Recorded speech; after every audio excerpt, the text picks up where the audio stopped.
Hello all, मैं आदित्य कुमार रॉय। आज आप लोगों को लुसेंट की बुक पढ़ाएंगे। फर्स्ट लेसन ये ब्लू वाली है, ग्रीन वाली नहीं है, ये ब्लू वाली बुक है लुसेंट की। हम आज स्टार्ट करेंगे भारत के इतिहास से। इतिहास इसमें सारा जीएस कवर हो जाएगा, हमको पूरा उम्मीद है।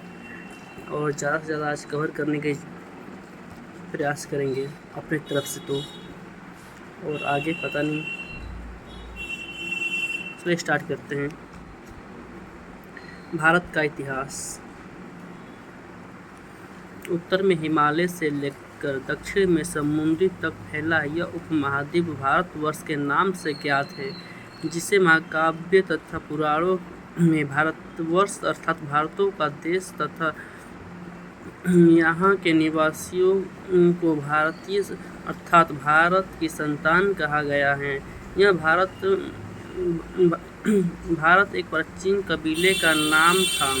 प्राचीन भारतीय अपने देश को समुद्रीन अर्थात जामुन वृक्षों का द्वीप कहते थे। प्राचीन ईरानी इसे सिंधु नदी के नाम से जोड़ते थे, जिससे वे सिंधु न कहकर हिंदू कहते थे।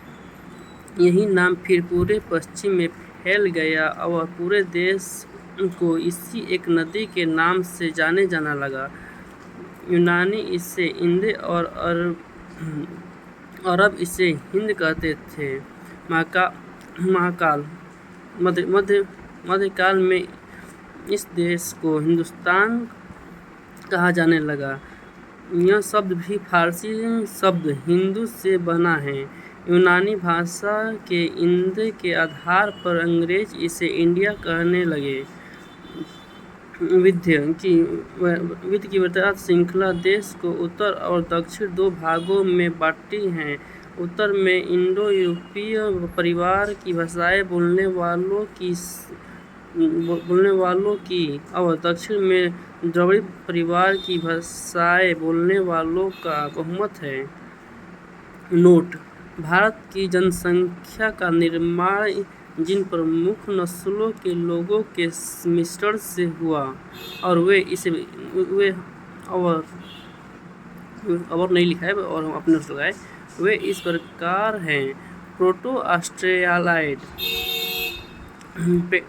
पैलियो मिश्रण से हुआ है, वे इस प्रकार है। Proto Australoid paleo Mediterranean, Caucasoid, Negroid और मोगलोइड है। भारतीय इतिहास के अध्ययन की सुविधा के लिए 3 भागों में बांटा गया है: प्राचीन भारत, मध्यकालीन भारत एवं आधुनिक भारत। सबसे पहले इतिहास को 3 भागों में बांटने का श्रेय जर्मन इतिहासकार क्रिस्टोफ सीरीज को मिला है। हम इतिहास को 3 भागों में इसलिए बांटा गया है क्योंकि हम उस समय का अध्ययन कर सके, कब ये हुआ था। इसलिए नहीं बांटा गया कि आसानी भी होती पढ़ने के लिए और आसानी से याद भी हो जाती है। किसी भी चीज़ को हम लोग पढ़ते हैं, बोलते हैं, थोड़ा थोड़ा बांट दिया जाता है।